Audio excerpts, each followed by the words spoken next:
महाराष्ट्र जमीन महसूल संहिता 1966 हा नवीन ऍड केलेला टॉपिक आहे. खूप मोठा टॉपिक आहे. एक ऍक्ट आहे टॉपिक म्हणण्यापेक्षा तो. आणि च्या आधी सुरुवातीला 1-2 मार्काला विचारला जायचा, बट 22च्या पेपरमध्ये तुम्हाला 4 ते 5 मार्कांचं पण तुम्हाला वेटेज दिसून येईल. त्यात ते कलम विचारला पण त्यांनी सुरुवात केलेली आहे. त्याच्या आधी त्यांनी कलम डायरेक्टली विचारलेलं नव्हतं. फक्त अधिकाऱ्यांबद्दलच्या भूमिका आणि त्यांचे पॉवर्स याच्याबद्दलच माहिती होती, प्रश्न होते. पण आता कलम पण विचारलं जात आहे. कदाचित यावरची थोडंसं वेटेज वाढेल सुद्धा. 4 ऐवजी 6ला पण जाईल. त्यामुळे आपण नीट व्यवस्थित हे करून घेऊया. ओके. तर जमीन महसूल संहिता कधीची आहे? 1966. ओके. आता 66 तर तुमच्या लक्षात एनी हाऊ आहे. 6 6 12 7 12चा 12 लक्षात ठेवायचं. ओके. चॅप्टर किती आहे त्याच्यात? 16 चॅप्टर्स आहेत. कलम किती आहेत? सेक्शन्स 337 कलम आहेत. ओके. आणि शेड्यूल बघा, 11 शेड्यूल आहेत. ए टू के असं त्याचं नावं दिलेले आहेत. A to K schedule, A B C असं के पर्यंत आहेत. ओके. ही झाली आपली प्रायमरी इन्फॉर्मेशन. याच्यावरती सुद्धा प्रश्न येऊ शकतो. जसं की आपल्याला मायनर ऍक्ट्स मध्ये विचारलेले आहेत, किती प्रकरण आहेत, किती कलम आहेत, असा एक प्रश्न आहे. तर मग हा एक प्रश्न बनला की आपल्याला माहिती असलं पाहिजे. किती आहेत? 16, 337 आणि 11. आता याच्यामध्ये बघा की 16 चॅप्टर तुमच्या लक्षात राहतीलच. पण खाली जर तुम्ही बघितलं सेक्शन लक्षात कसं ठेवताल तुम्ही? 3 त्रिक 9 + 7 16 होते का? बरोबर आहे. चॅप्टर 16 तर मग कलमांची ऍडिशन अशा प्रकारे केला तर ते पण 16. तर 337 लक्षात ठेवा. ओके. त्याच्यानंतर प्रकरण आणि नंबर. आता 1 नंबरला ऑफकोर्स काय असेल? प्रिलिमिनरी असणार आहे. ओके. जे स्टार केलेले आहेत ती महत्वाची प्रकरणं आहेत, तुमच्या सिलेबस मध्ये मेन्शन केलेली. ओके. 2 नंबरचा आहे रेव्हेन्यू ऑफिसर्स, त्यांचे पॉवर्स आणि ड्युटीज. 2 नंबरचा. ओके. 3 नंबरचा आहे लँड्स. ओके. आता 3 नंबरला लँड आहे, जमीन आहे. लक्षात घेत आहे किती लोक आहेत आपल्याकडं? 3 लोक आहेत ना. पाताल लोक, पृथ्वी लोक, स्वर्ग लोक. तर ते 3 लोक लक्षात ठेवायचे. 3 लोकांच्या लँड्स वेगवेगळ्या आहेत. तर 3 नंबरला लँड आहे. ओके. 4 नंबरला काय आहे? लँड रेव्हेन्यू आहे. ओके. मग 3ला चिटकून खाली रेव्हेन्यू असणं अपेक्षित असणार आहे. ओके. आणि 5 नंबरला रेव्हेन्यू सर्वे. सर्वेचा एस आणि 5 से तुम्ही कनेक्ट करू शकता, दोन्ही सिमिलर आहेत. 5 नंबरला सर्वे. 6 नंबरला assessment and settlement of land revenue of agricultural land. Okay. Assessment and settlement of land revenue. Land revenue कसा आकारला जातो, काय आकारला जातो, कशी प्रोसिजर आहे, हे सगळं तुम्हाला 6व्या नंबरच्या चॅप्टर मध्ये, प्रकरणामध्ये दिसेल. 7वा नंबरचा चॅप्टर आहे assessment and settlement of land revenue of land used for non agricultural purpose. वरती काय आहे? ऍग्रिकल्चरल लँड आणि खाली आहे नॉन ऍग्रिकल्चरल पर्पज. 6 आणि 7 जोड्या लावायला सुद्धा प्रकरण आली तर आपल्याला जोडा जुळता आलं पाहिजे. 6, 7, 8. 8 नंबरला आहे land within the site of the village, town and cities. Okay. त्यांच्या क्षेत्रामध्ये, त्यांच्या हद्दीमध्ये असलेल्या काय लँड बद्दलची सगळी तरतुदी तुम्हाला 8 नंबर मध्ये सापडायला पाहिजे. Okay. 9 boundary and boundary marks. Okay. Boundary आणि बाउंड्री मार्क्स. 10 नंबरला आहे लँड रेकॉर्ड. 11 नंबरला आहे realization of land revenue and other revenue demand. 11. 12 आहे प्रोसिजर ऑफ लँड ऑफिसर्स. 13 आहे appeal, revision and review. Okay. 14 आहे special provision for land revenue in city of Bombay. 14 एक लक्षात ठेवा, स्पेशली एका सिटी साठीची प्रोव्हिजन आहे ना, त्यामध्ये 14 लक्षात ठेवायचं आहे. महाराष्ट्र रेव्हेन्यू ट्रिब्युनल 15 आहे आणि 16ला मिसलेनियस आहे. ओके. आपण स्टार केलेले तुम्हाला माहिती असलं पाहिजे. 2 नंबरला आहे रेव्हेन्यू ऑफिसर, 3ला आहे लँड, 4ला आहे लँड रेव्हेन्यू, 5ला आहे रेव्हेन्यू सर्वे, 6ला आहे ऍग्रिकल्चरल लँडचं असेसमेंट आणि सेटलमेंट, आणि 7ला आहे नॉन ऍग्रिकल्चरल लँडचं सेटलमेंट आणि असेसमेंट, 8ला आहे land within the village or city, आणि 9 आहे boundary and boundary marks, 10 land record आहे, 13 बघा डायरेक्टली अपील, रिव्हिजन, रिव्ह्यू, 14 आहे special provision for land revenue in city of Bombay, आणि 15 आहे महाराष्ट्र रेव्हेन्यू ट्रिब्युनल. ओके. इतके सगळे 16 चॅप्टर आहेत. त्यातले ऍटलिस्ट आपण स्टार केले तेवढे तरी माहिती असलेच पाहिजेत. आता आपण जाऊया डेफिनेशन्स कडे. ओके,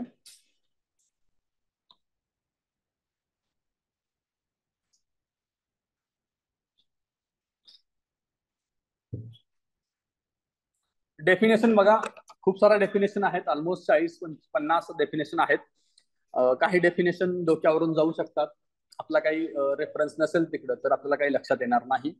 मॅक्झिमम मी लक्षात घेण्याचा प्रयत्न केला आहे, माझ्या सुद्धा डोक्यावरनं काही गेले आहेत, तर ते आपण डिस्कस करून समजून घेऊया. मला माहिती नसेल तर तुम्ही मला सांगा, पण मोस्टली मी एक्सप्लेन करण्याचा प्रयत्न करेन. पहिला आहे कलम नंबर 2 मध्ये डेफिनेशन असतं हे आपल्याला माहिती झालं. काही जरी असेल तरी कलम 2 मध्येच त्या डेफिनेशन असायला हव्यात. पहिला आहे कृषी वर्ष.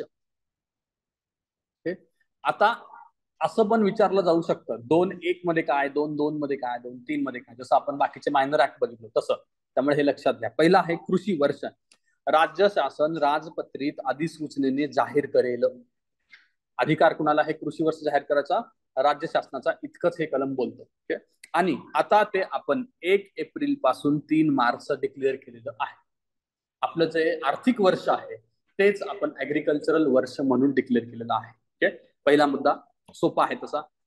दुसरा आहे दुमला, म्हणजे एलिनेटेड, यालाच म्हणतात इनाम जमीन. ओके, ज्या जमिनीचा महसूल वसूल करण्याचा सरकारचा अधिकार दुसऱ्या एखाद्या व्यक्तीकडे हस्तांतरित केला आहे. आता काही ठिकाणी सरकार अशा काही जमिनी, सरकारच्या जमिनी एखाद्या ट्रस्टला, एखाद्या व्यक्तीला देते. देतेचा अर्थ काय? त्याच्यावरचा टॅक्स जमा करण्याचा आम्ही अधिकार सोडलाय, तो तू बघ. तर मग ती जी व्यक्ती आहे त्या जमिनीवरती स्वतःसाठी काय उद्योग उभा करेल किंवा बाकीचं काही करेल, किंवा ती दुसऱ्याला देऊन काहीतरी तिथून टॅक्स जमा करू शकते. ही सेमच प्रोसिजर आहे जसं आधीच्या काळात राजे लोक सरदारांना जमीन द्यायची. ओके, तर ती दुमला जमीन आहे. एलिनेटेड, नावातूनच कळत ना आपल्याला, एलिनेटेड आहे, सरकारनं एखाद्या व्यक्तीला देऊन टाकलेली ती जमीन आहे. ओके, म्हणजे प्रश्न असा आला की सरकारला याच्यावर टॅक्स मिळतो का? मिळत नाही. इनाम जमीन पण तुम्हाला लक्षात येईल बघा, अनेक ठिकाणी तुम्ही बघितलं असं पाठा उभे असतात बघा, इनाम जमीन वगैरे. आज पण सरकार असं इनाम देतं. मोठ्या संस्था, देवालय असतात, मोठी मोठी मंदिरं असतात, त्यांना सगळं. आता फॉर एक्झाम्पल बघा की आपला राम जन्मभूमीचा वाद झाला होता तेव्हा मुस्लिम जो पक्ष होता कोर्टामध्ये, सुप्रीम कोर्टामध्ये, त्यांना आपण 5 एकर जमीन दिली होती, बरोबर आहे. मग ते सरकार देणार कसं आहे? ती इनाम जमीन म्हणून त्यांना दिली. त्याच्यावरचा आम्ही अधिकार सोडला, तर ते तुम्ही बघा काय करायचं. ठीक आहे, तर त्या जमिनीला आपण दुमला किंवा एलिनेटेड जमीन म्हणतो. तिसरा मुद्दा आपला आहे सीमा चिन्हे. सीमा, सीमा म्हणजे boundary, boundary marks.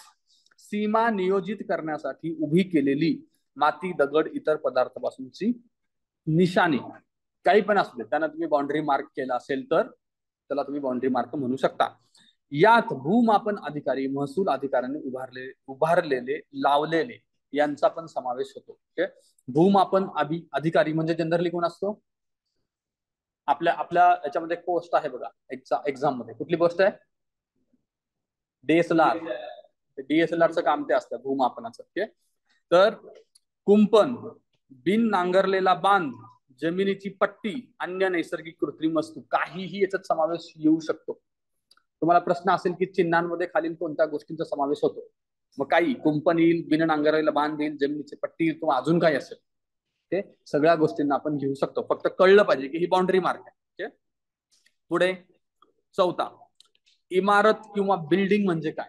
Any structure not being a farm building.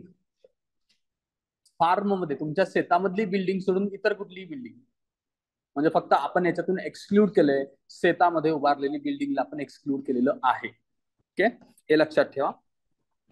पुढे बिल्डिंग साईट, इमारतीची जागा, portion of land held for a building purpose. Okay, building बांधण्यासाठी जी आपण जागा घरून ठेवलेली आहे त्याला म्हणायचं बिल्डिंग जागा. पुढे सर्टिफाईड कॉपी और certified extract, certified in manner prescribed by the section 76 of Indian evidence act 1872. आता याच्यात जर वाद निर्माण झाले असतील आणि हे सगळे वाद गेले तुमच्या महसूल कोर्टात, आणि महसूल कोर्टामध्ये जो तुम्हाला निर्णय येईल आणि तुम्हाला एक सर्टिफिकेट दिलं जाईल की म्हणजे वाद कसाच असेल, बाउंड्रीचा असेल, जागेचा असेल, जागा कुणाची काय, असे वाद जे असतात त्या बाबतीतला जो तो अधिकारी, महसूल अधिकारी, तो तुम्हाला एक सर्टिफिकेट देईल, आता ही तुझी आहे. तर ते जे सर्टिफिकेट असणार आहे ते सेक्शन 76 इंडियन एव्हिडन्स ऍक्टच्या आधारावरती तुम्हाला मिळणार आहे. ओके, त्याला म्हणायचं सर्टिफाईड कॉपी किंवा सर्टिफाईड एक्सिट. प्रश्न कसा बनेल? 1966 मधील कलम 2.6 नुसार सर्टिफाईड एक्स्ट्रॅक्ट किंवा सर्टिफाईड कॉपी म्हणजे काय? आणि खाली ऑप्शन असतील, त्यात इंडियन एव्हिडन्स ऍक्ट आले की आपल्याला वाटणारच नाही की या ऍक्टचा काय संबंध, त्यामुळे ते लक्षात घ्यायचं आहे. ओके, पुढे जाऊया आपण. Chavadi. The place ordinarily use by the village officers for the transaction of village business. कुणाकडनं आहे? विलेज ऑफिसर्स कडनं यूज केलं जाते, गावातल्या टवाळक्या लोकांकडून नाही. पण चावडी त्याला म्हणतो. तर तसं नाही, तिथे विलेज ऑफिसर बसेल तिथे. ओके, म्हणजे आपण ज्याला चावडी म्हणतो ते ऍक्च्युली चावडी नसणारच आहे, कारण विलेज ऑफिसर शहाणा असतो, ते सोडून दुसरीकडे बसेल ना तो. जिथे विलेज ऑफिसर्स बसतात, म्हणजे कोण विलेज ऑफिसर्स? तुमचा ग्रामसेवक झाला, तलाठी झाला, ही जी लोक असतील त्यांचं एक ठिकाण. आधीच्या काळामध्ये ऑफिसेस नव्हते, त्याच्यामुळे ही डेफिनेशन आलेली आहे. आता तर क्लिअर कट आपल्याकडे ऑफिसेस आहेत. ओके, पुढचा आपला 7A आहे. काय आहे 7A? Data bank, repository of information maintained at collectorate office. Collectorate office हे लक्षात घ्यायचं. ओके, तर त्या ठिकाणी त्याला बदलायला खूप चान्स आहे. तो तहसील ऑफिस म्हणेल किंवा ग्रामपंचायत ऑफिस म्हणेल, काही पण टाकेल. ओके, बट आपल्याला काय म्हणायचं? कलेक्टरेट ऑफिसेस म्हणायचं आहे. अल्टिमेटली तलाठीकडचे आणि तहसीलदारचे डॉक्युमेंट सुद्धा कलेक्टरेट ऑफिसचाच भाग आहे. ओके, या ऍक्ट मध्ये कलेक्टरेट ऑफिस आणि कलेक्टर हेच महत्वाच्या व्यक्ती आहेत. आपण जेव्हा पुढे पुढे जाऊ तुम्हाला लक्षात येईल. तुम्हाला जर या टॉपिक वरती प्रश्न आला आणि कोण तो अधिकारी असेल असा प्रश्न आला आणि माहिती नसेल तर कलेक्टर लिहून यायचं, जिल्हाधिकारी. माहिती नसेल तर ओके, कारण तोच खूप वेळा रिपीट होते. पुढे बघूया आपण. इस्टेट किंवा भूसंपत्ती. Any interest in a land and aggregates of such interest vested in a person or persons capable of holding the same. भूसंपत्ती म्हणजे काय? त्या जमिनीतून जे काही येईल ते सगळं त्या लिगल पर्सनला जे मिळणार आहे त्याला आपण म्हणायचं इस्टेट किंवा भूसंपत्ती. फार्म बिल्डिंग वरती आपण फार्म बिल्डिंगला एक्सक्लूड केलं ना बिल्डिंग मध्ये. आता इथं त्याचा समावेश येतोय. A structure erected on a land assessed or held for the purpose of agriculture. शेत जमिनीसाठी असलेल्या जमिनीवरती बांधलेली बिल्डिंग. दोन मुख्य भाग असतात ना जमिनीचे, एक असतो अग्रिकल्चर, दुसरा असतो नॉन ऍग्रिकल्चरल, त्याला आपण NA म्हणतो. ओके, तुम्हाला बिल्डिंग उभारायची असेल, मग ते रेसिडेन्शियल असो किंवा कमर्शियल पर्पज असो, तुम्हाला NA घ्यावा लागतं. पण काही शेतकऱ्यांना त्यांच्या शेतात उभारायचं असेल, राहायचं असेल, तर त्यांच्यासाठीचं हे संबंधित कलम आहे फार्म बिल्डिंग. ओके, का बरं? जर तुम्ही NA करत असताना तुम्हाला वेगवेगळे टॅक्स लागतात, वेगवेगळे नियम लागतात, ते त्या बिल्डिंगला लागू नसावेत म्हणून आपण वेगळी प्रोव्हिजन केलेली आहे. ओके, तर ते स्ट्रक्चर आहे, त्याच्यामध्ये काय काय येतं बघा. स्टोरेज ऑफ ऍग्रिकल्चरल इम्प्लिमेंट्स, मॅन्युअर्स आणि फॉडर. त्याचे खत असू दे किंवा त्याचा चारा असू दे त्या शेतकऱ्याचा, अशी ठेवायची जागा या फार्म बिल्डिंग मध्ये समावेश होते. स्टोरेज ऑफ ऍग्रिकल्चरल प्रोड्यूस, जे उत्पन्न ते जिथं ठेवलं जाईल त्याला. शेल्टरिंग कॅटल, गायी बांधण्यासाठीची जागा आहे. Residence of a member of family, servants, tenants of holder, ही सगळी कर्मचाऱ्यांनी स्वतः शेतकरी तिथे जातो ती जागा. Any other purpose which is integral part of cultivating arrangement. इतर सगळ्या गोष्टींचा सुद्धा समावेश याच्यामध्ये होतो. ओके, म्हणजे तो स्वतःसाठी राहायला वापरणारी जागा सुद्धा फार्म बिल्डिंग मध्ये येते आणि बाकीच्या सगळ्या गोष्टीसाठी वापरलेलं गोडाऊन सुद्धा फार्म बिल्डिंग मध्ये येतं. ओके, पुढे जाऊया आपण गावठाणकडे. ओके, याला म्हणायचं village site. The lands included within the site of village, towns or city as determined by the section 122. लक्षात घ्या, सेक्शन 122 नुसार गावठाण ठरवलेलं आहे. याचा अर्थ काय? प्रत्येक गाव असो किंवा आता नावात गावठाण आहे पण डेफिनेशन मध्ये तुम्हाला टाउन आणि सिटी पण दिसेल, त्यामुळे ते लक्षात ठेवायचं आहे. मग सिटीचा एरिया असो किंवा टाउनचा असो, विलेजचा तर बाय डिफॉल्ट असणारच आहे. प्रत्येक गावाचा एक एरिया ठरलेला असतो, त्याचा जो जेवढा भाग आहे त्याला आपण काय म्हणणार आहे? गावठाण. भाग म्हणजे जमीन आहे, गावठाण म्हणजे एक जमीन आहे, तर ती तुमच्या या हद्दीच्या आतमध्ये असणार आहे. दोन गोष्टी लक्षात ठेवायच्या याच्यामध्ये, टाउन पण येतं, सिटी पण येतं आणि सेक्शन 122 इतक्या गोष्टी लक्षात ठेवायच्या आहेत. पुढे जाऊया आपण. गव्हर्नमेंट लिझी म्हणजे काय? पट्टेदार. A person holding a land from government under the lease as provided by section 38. Section 38 नुसार गव्हर्नमेंट लीज वरती जेव्हा जमीन दिली जाते एखाद्याला, तो जमीन घेणारा व्यक्ती, आपण बघतो खूप साऱ्या ठिकाणी 99 वर्षासाठी लीज वरती गव्हर्नमेंट कडनं जमीन घेतली वगैरे बघतो ना आपण. खूप साऱ्या इन्स्टिट्यूट्स आपल्याकडे उभ्या आहेत आता, ते गव्हर्नमेंटकडनं मिळालेल्या जमिनी असतात, ओके, 99 वर्षासाठी वगैरे, ओके. त्याला ऑलमोस्ट झिरो रेंट असल्यासारखं असतं. ते काही वेगवेगळ्या पर्पजसाठी घेतलेलं असतं, पण नंतर त्याचा उपयोग वेगळा होतो. ते आपल्याकडे खूप सारी तशी उदाहरणं आहेतच.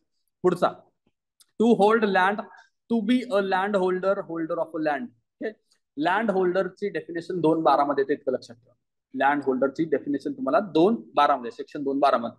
13 काय आहे? होल्डिंग, धारण जमीन, अ portion of land held by the holder. Simple आहे, ओके. होल्डर आणि होल्डिंग कुठे येतं? 12 आणि 13 मध्ये येतं.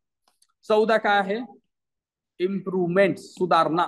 Any work which adds the materially to the value of holding. Holding म्हणजे जमीन. Included a construction of a tank, well, water channel, embankment work for storage. पुढे आहे planting a tree, living, terracing of a land, levelling or terracing of the land. पुढे आहे erection of a building, renewal or reconstruction of any forming work. Improvement, जमिनीत केलेली सुधारणा म्हणजे काय, असा प्रश्न आला की खालच्या सगळ्या गोष्टी आहेत. त्यातले केलेले काही कन्स्ट्रक्शन असो, तुमचं जमीन लेवलिंग असो, जमीन टेरेसिंग असो, त्यात लावलेली झाडं असू दे, या सगळ्यांचा समावेश त्याच्यामध्ये होतो, ओके. पण यांचा होत नाही. कशाचा? Temporary well water channels, okay. Any work which substantially diminishes the value of a land. म्हणजे काय? ज्या गोष्टीमुळे तुमच्या लँडची व्हॅल्यू वाढते, त्याच गोष्टींचा समावेश आपल्या इम्प्रूव्हमेंट्स मध्ये, सुधारणामध्ये होतो. ज्यामुळे तुमच्या लँडची व्हॅल्यू कमी होते, त्याचा समावेश आपण इम्प्रूव्हमेंट किंवा सुधारणा करतच नाहीये. नावच इम्प्रूव्हमेंट आहे ना, मग त्यात डिमिनिशिंग वाली व्हॅल्यू कशी, ती काढून टाकायची आहे आणि टेम्पररी वेल आणि कॅनल काढायची आहे. प्रश्नामध्ये 4 ऑप्शन येईल, त्याच्यातलं एखादा खालच्या 2 पैकी एक असेल, तो आपल्याला एलिमिनेट करता आला पाहिजे, ओके. पुढे जॉईंट होल्डिंग 15 मध्ये. होल्डिंग कुठं होतं? 13 मध्ये होतं, आणि जॉईंट होल्डिंग 15 मध्ये आलेलं आहे, ओके. लँड 16 मध्ये आहे. 16 लक्षात ठेवा. जमीन, कायदाच जमिनीवरती ना सगळं आता, त्यामुळे तुम्हाला 16 लक्षात पाहिजे. Benefits arise out of land and things attached to the earth or permanently fasten to anything attach to the earth. आलं का लक्षात तुम्हाला? परत वाचतो.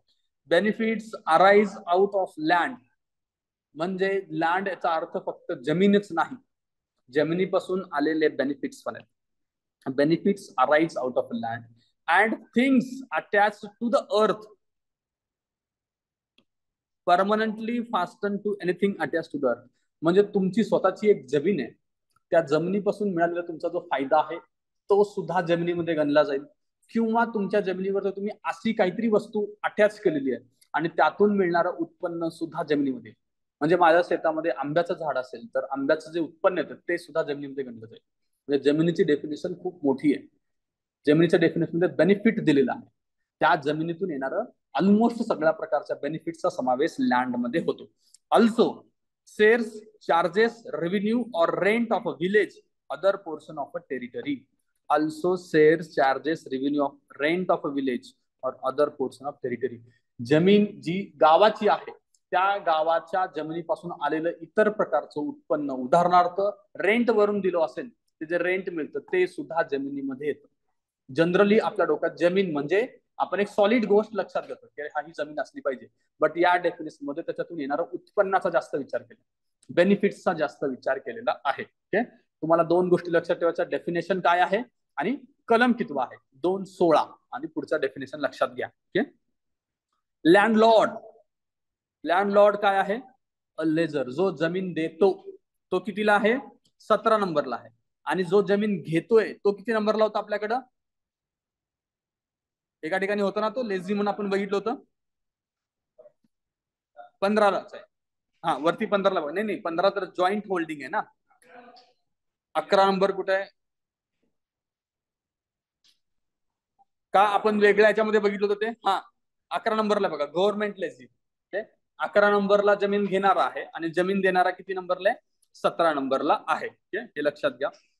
18ला या आता लॉन रेकॉर्ड काय?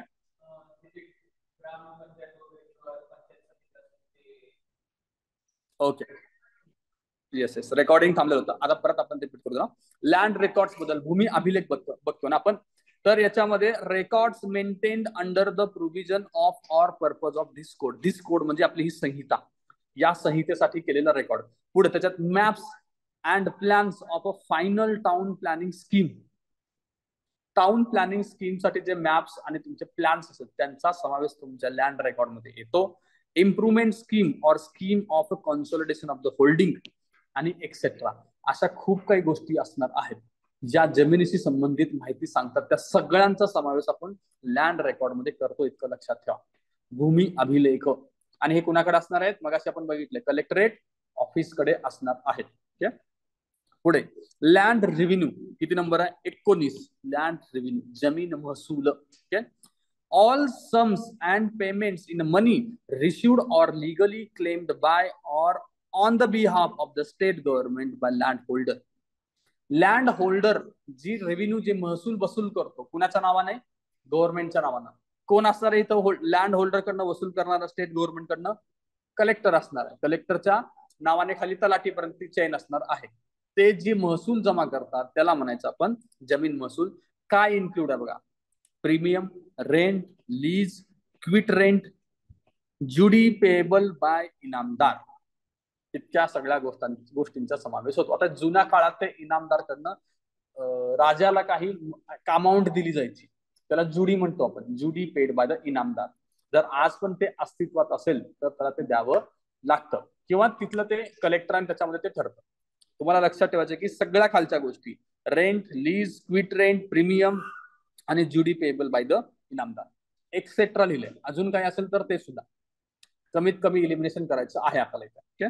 19 झालं लँड रेकॉर्ड. आता लँड बद्दलचे कलम, लँड किती नंबरला होतं, 16. लँड रेकॉर्ड आणि लँड रेव्हेन्यू 19, आणि लँड होल्डिंग कुठं होतं आपलं, जॉईंट होल्डिंग 15ला होतं, 15ला. ओके. आणि लँड लॉर्ड कुठं आहे, 17 मध्ये लँड लॉर्ड आहे. ओके. आता आपण पुढे जाऊया 20ला. 20 मध्ये आहे लीगल प्रॅक्टिशनर. Advocates act 1961 नुसारचा. इथे एक नवीन ऍक्ट आपल्याला कळला, 1961 चा आपल्याकडे ॲडव्होकेट ऍक्ट आहे. त्याचा नुसारचा जो व्यक्ती असेल तो लीगल प्रॅक्टिशनर झाला. पुढे 21 non agricultural assessment. Assessment of NA म्हणजे non agricultural land used under the provision of this act. Assessment म्हणजे काय, एखादा जमिनीचा वापराबद्दलचा अभ्यास करणं, त्याला आपण असेसमेंट म्हणतो. ओके. पुढे ऑक्युपाय, भोगवट्याची जमीन, the portion of a land hold by the occupant. Simple definition. Okay. एक जमीन तरी सगळी सरकारची आहे, त्याच्यात तुम्ही जर जमीन होल्ड करत असाल तर तुम्ही ऑक्युपाय केलेली जमीन आहे, तर आता म्हणतो आपण आपलं शेत, माझं शेत मी ऑक्युपाय केलं, ते तुमच्या 22 मध्ये येतं. ओके. ऑक्युपंट म्हणजे मी ऑक्युपाय करतो ना, भोगवटादार 23 मध्ये येतो. Okay. The holder in actual position of a unalienated land. आता इथं गडबड करायला तर एलिनेटेड करेल, फक्त अनएलिनेटेड लक्षात ठेवायचं आहे. Other than the tenant or government lazy. ह्याच्यामध्ये टेनंटचा समावेश होत नाही आणि गव्हर्नमेंटचा लेजीचा पण समावेश होत नाही. म्हणजे ऑक्युपंट मध्ये म्हणजे भोगवटदार मध्ये खालीलपैकी कोण येतं असा पण प्रश्न येईल. त्याच्यातून तुम्हाला कोणाला एलिमिनेट करायचं आहे, टेनंटला, आणि दुसरा आहे गव्हर्नमेंट लेजीला. या दोघांना एलिमिनेट करायचं आहे. म्हणजे ह्यांनी म्हणतात की ऍक्च्युअल जो लँड होल्ड करतो त्याचाच समावेश ऑक्युपंट मध्ये होतो, आणि त्याचाच झाला पाहिजे. ओके. पुढे ऑक्युपेशन म्हणजे भोगवटा म्हणजे काय, पोजेशन, होल्ड करणं. ओके. पुढे टू ऑक्युपाय लँड म्हणजे टेक अ पोजेशन, पोजेशन करणं. सिंपल डेफिनेशन आहेत या. आता पुढची आहे आपली पारडी जमीन. 26 नंबरला काय आहे, पारडी जमीन. The cultivated land appertaining to the house within the village site. तुमच्या गावाच्या हद्दीमध्ये ज्या जमिनीवरती घरं आहेत त्या जमिनीला आपण पारडी जमीन. हे काय केलं असणार आहे, प्रत्येक गावाच्या जमिनीचा रेकॉर्ड तुम्ही मेंटेन करता, त्याच्यामध्ये तुम्ही शेतीसाठीची जमीन, घरांसाठीची जमीन, रेसिडेन्शियल जमीन, किंवा ते सोडून पडीक जमीन, असं वेगवेगळ्या पद्धतीनं जमिनीचं कॅटेगरायझेशन करता. त्याच्यातलं एक कॅटेगरायझेशन आहे पारडी जमीन. आणि पारडी जमीनचा अर्थ आहे हाऊसेस, घरं जिथे उभारली आहेत ती. तर जोड्या लावायला किंवा डेफिनेशन तुम्हाला विचारलं जाऊ शकतं.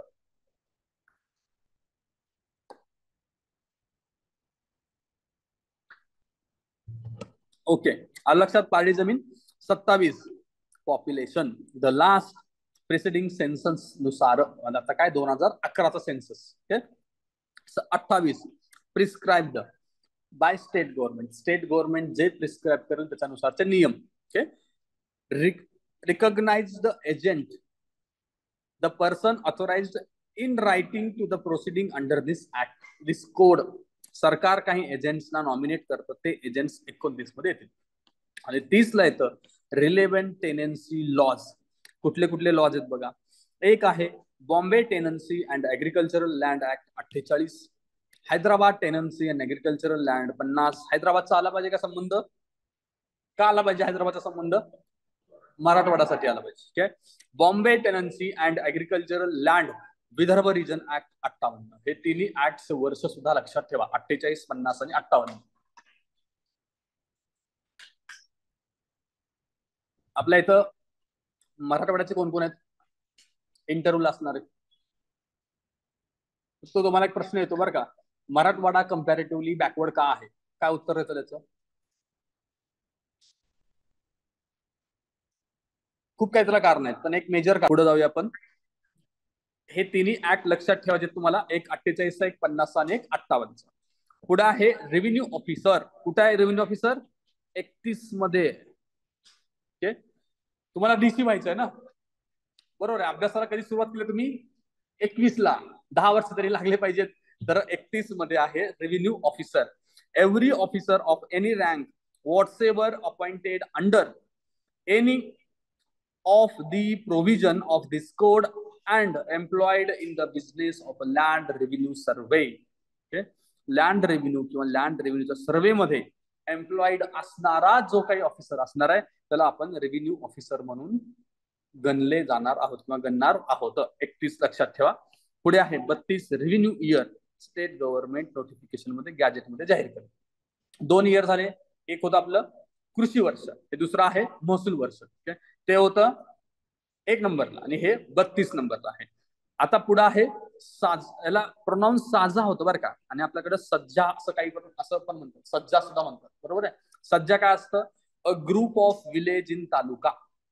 याचा रेफरन्स आपण जिल्हा प्रशासन बघताना बघितलेला आहे. तलाठी ज्या लेवलला काम करतो त्याला म्हणायचं आपण सज्जा. सज्जा काय असतं?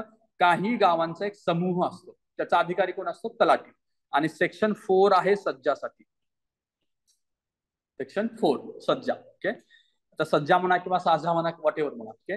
पुढे स्टोरेज डिव्हाइस. 33A मध्ये स्टोरेज डिव्हाइस आहे. A electronic device for retention of data in computer. याची सुद्धा डेफिनेशन इथं दिलेली आहे. Storage device. तर हे लक्षात ठेवा. ओके. कोड आहे 66चा, त्यामुळे आपल्याला वाटू शकतं की इलेक्ट्रॉनिक डिव्हाइस वगैरे काही संबंध नसायला पाहिजे, बट त्याच्यात खूप अमेंडमेंट झालेले आहेत. 2018 सुद्धा एक अमेंडमेंट झालेली आहे. पुढे आहे 34 सब डिव्हिजनल ऑफिसर. हे लक्षात ठेवा. 34 सब डिव्हिजनल ऑफिसर. असिस्टंट और deputy collector who is charge of 1 or more sub divisions. SDO चा रेफरन्स तुम्हाला 34 मध्ये सापडतो. SDO. तुम्ही डेप्टी कलेक्टर झाल्यानंतर SDO शिप तुम्हाला मिळते. एक दोन टर्म मिळतात, मॅक्झिमम 2 टर्म मिळतात. अदरवाईज तुम्ही डेप्युटी कलेक्टर वेगवेगळ्या ठिकाणी असता. डेप्युटी कलेक्टर जमीन हस्तांतरण असू दे, डेप्युटी कलेक्टर PDS असू दे, किंवा डेप्युटी कलेक्टर एमनरेगा असू दे, किंवा आपत्ती व्यवस्थापन असो, असं वेगवेगळ्या कामांसाठी तुम्ही डेप्युटी कलेक्टर म्हणून असता. पण तुम्हाला सगळ्यात चांगलं काम करायची संधी मिळते कुठे?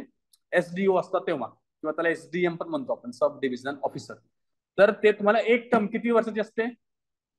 3 किंवा फार तर फार 4.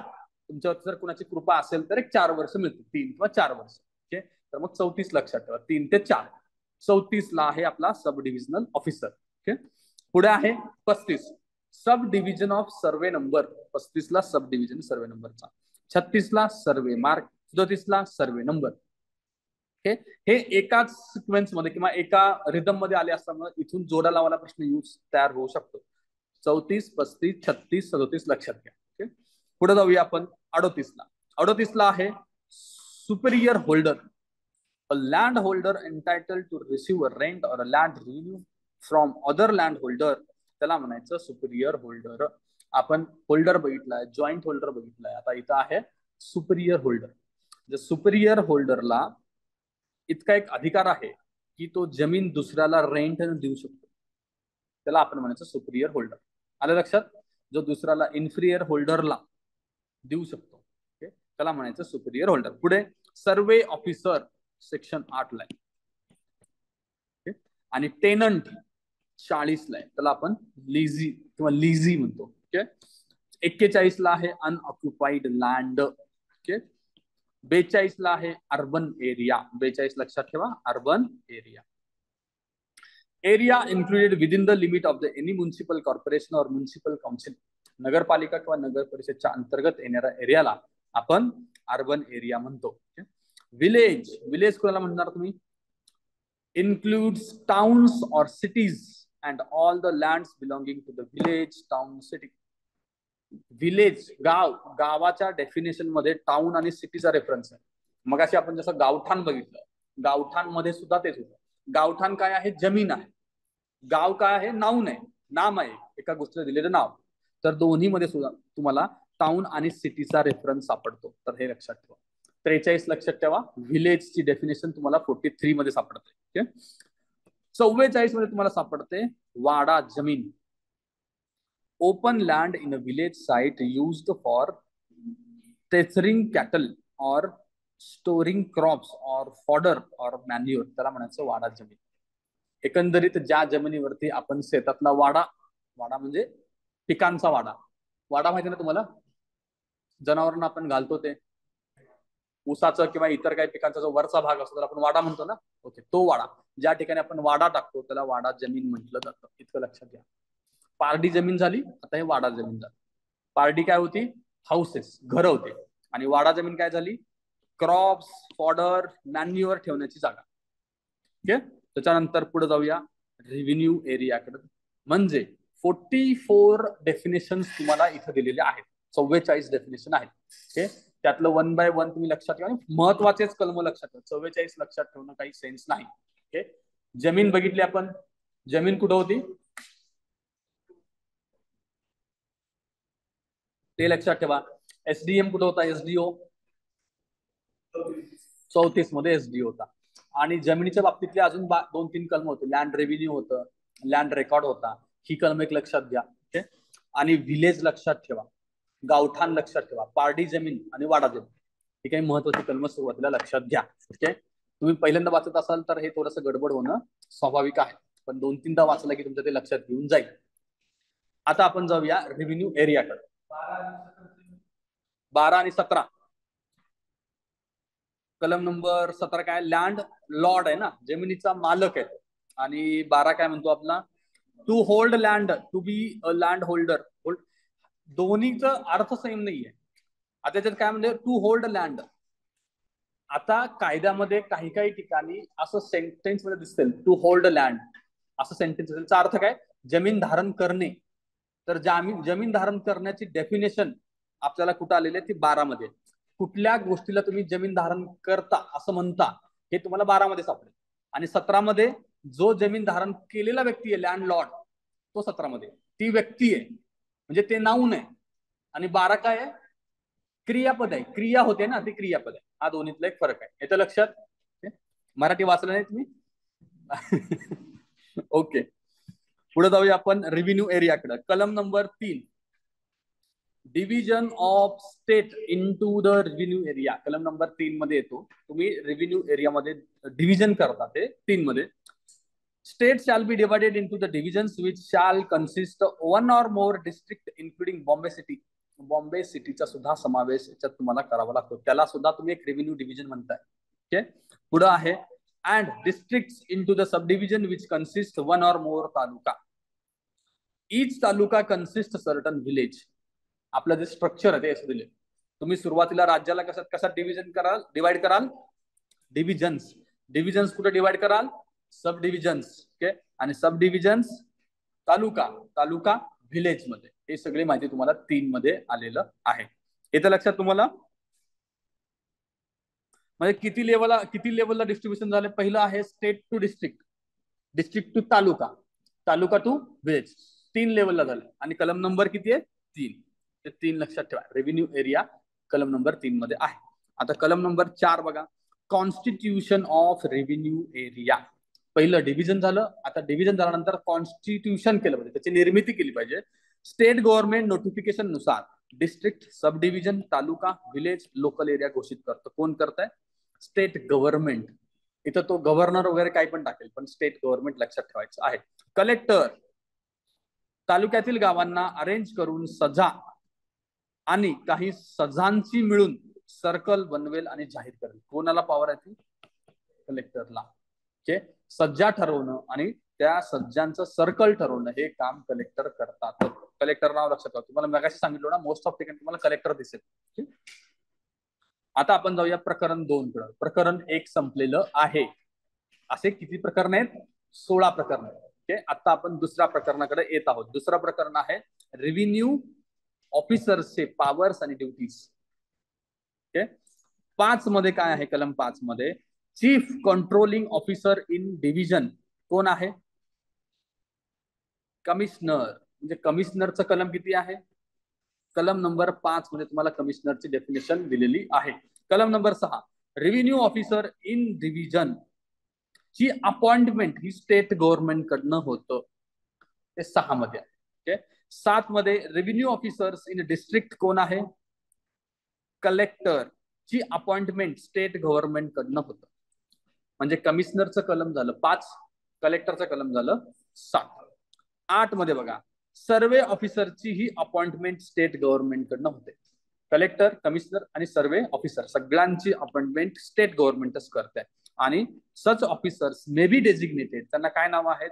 Settlement commissioner, settlement officer, director of land record, deputy director of land record, superintendent of land record, district inspector of land record, survey tahsildar, असं वेगवेगळे नावाचे ऑफिसर्स गव्हर्नमेंट कडनं अपॉइंट केले जातात. ओके, कलम नंबर 8 अंतर्गत कोणत्या ऑफिसर्सला अपॉइंटमेंट दिली जाते? तर हे सगळे ऑफिसर्स मला माहिती असले पाहिजे. कलम 5, 7 आणि 8. आणि 6वा काय होता? अपॉइंटमेंट स्टेट गव्हर्नमेंट करतं, एवढं आहे. त्याच्यानंतर आपण 13ला डायरेक्टली येऊया. कलम नंबर 13 मध्ये आहे power duties of revenue officers. 13 मध्ये आहे ये 13 पॉवर 13 मध्ये त्यांनी दिलेलं आहे. 14 मध्ये power and duties of survey officers and circle officers. Circle ऑफिसरचा उल्लेख किती आलाय? 14 मध्ये आलेला आहे, त्याच्या पॉवर्स आणि ड्युटीजच्या अँगलने. 16 मध्ये आहे सील. स्टेट गव्हर्नमेंट गॅझेट मधून रेव्हेन्यू ऑफिसरनी वापरायच्या सीलची डिटेल्ड माहिती जाहीर करेल. सील म्हणजे काय? तो सिक्का जो असतो है ना, तर त्याची ते डिझाईन कसं केलं असेल, त्यावरती काय माहिती असेल, काय नाही, हे सगळं ठरवण्याचा अधिकार कोणाला आहे? स्टेट गव्हर्नमेंटला. आणि त्याची डेफिनेशन किती मध्ये आहे? 16 मध्ये आहे. ओके, त्याच्यानंतर आपण जाऊया प्रकरण 3 कडे. प्रकरण 3 आहे लँड्स, म्हणजे जमिनी. आता जमिनीबद्दल काय काय माहिती बघूया. ओके, प्रकरण 2 काय होतं? ऑफिसर्स. आता प्रकरण 3 आहे लँड्स. आपण कसं लक्षात ठेवलं? 3 प्रकारचे लोक. ओके, त्याच्यावर आपल्याला 3 लक्षात आहे. 20 काय बघा, कलम number 20, title of the state in all land, public record etcetera which are not property of the others. याचा अर्थ काय? Title of the state in all lands, public records etcetera which are not property of the others. जमीन सरकारची आहे. तुमची जमीन कधीही सरकार घेऊ शकते, एक लक्षात घ्या. आपल्याला वाटतं की माझी 100 एकर जमीन आहे, सरकार ठरवले की तुमची काहीच राहू शकत नाही. ओके, म्हणजे तुम्हाला एक प्रकारे ती जमीन सरकारनं करायला दिलेली आहे, तुम्ही करताय. लोकशाहीमध्ये ते काढून घेणं खूप अवघड आहे.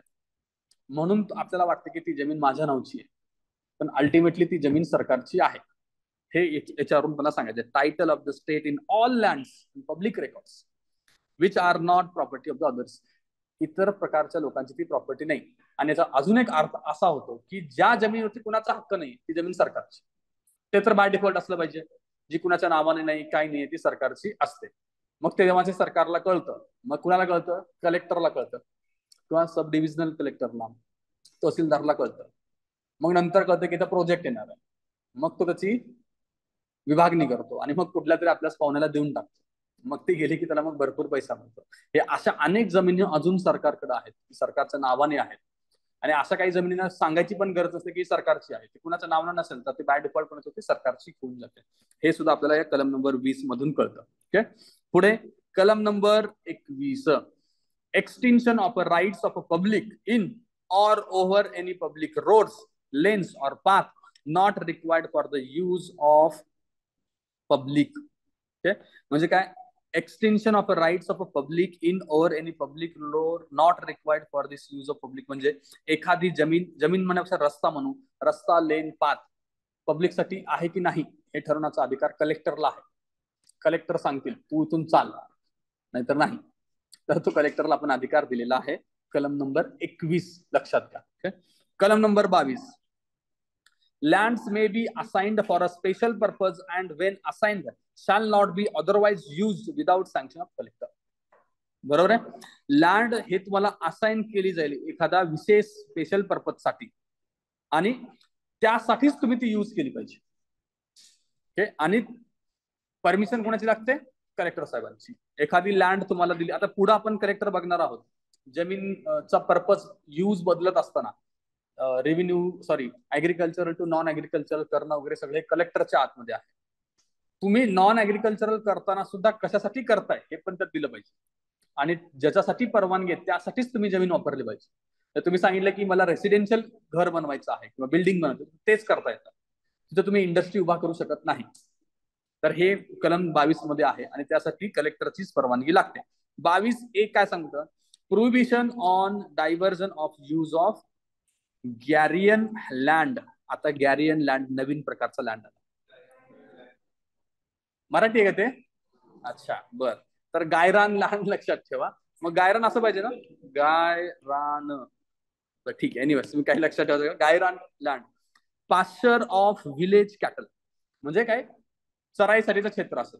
कुठली कुठली जमीन झाली आता आपल्याकडं, पारडी झाली, त्यानंतर वाडा झाली, त्यानंतर आता ही गायरान झाली.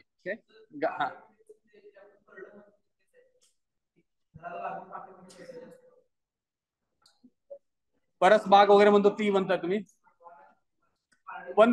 पण डेफिनेशन मध्ये आपण बघितले की ज्या ठिकाणी तुम्ही रेसिडेंट करता, राहताय, हाऊसेस उभा करताय, त्या जमिनीचा पण त्यात समावेश येत असेल.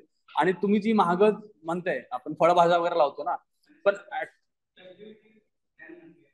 कशासाठी, नाही नाही नाही, त्यांचा प्रश्न पारडी जमीनचा आहे, पारडी जमीन बद्दल चाललेला आहे. किती नंबरची डेफिनेशन आपली, 26.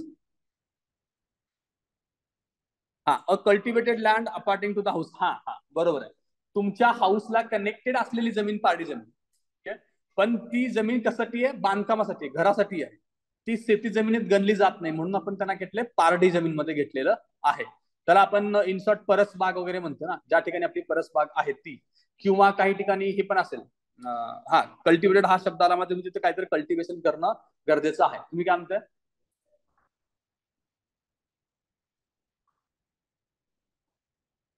हा, तुम्ही आपण याच्यामध्ये बघतो भूगोलामध्ये काळी जमीन आणि पांढरी जमीन, ती म्हणताय ना तुम्ही. काळी म्हणजे पिकांची जमीन, ओके, आणि पांढरी म्हणजे जे आपण पीक घेत नाही अशी जमीन, ज्याच्यामध्ये आपण राहतो किंवा बाकीच्या ग्रामपंचायत गोष्टी करतो, तो भाग भूगोलच्या अँगलनं आहे. ओके, आता इथं पारडी जमीनचं आपण एक कन्फ्युजन क्लिअर करू. ती काय बघा, ज्या ठिकाणी रेसिडेंट लोक राहतात त्याला चिटकून असलेली कल्टिवेबल जमीन, जे तुम्ही तिथं कल्टिवेटेड केलंय त्या जमिनीला आपण पारडी जमीनमध्ये कन्सिडर केलं पाहिजे. त्यानंतर आपण वाडा जमीन बघितलं. वाडा जमीन कुठं असते, शेतातच असते, ती शेतामध्ये असते. आणि तिसरी आपण बघितलं आता गैरन जमीन, गायरान जमीन. तर मग तिसरं आहे आपलं गायरान जमीन. ओके, गायरान जमीन क्लिअर कट काय दिलं त्यांनी,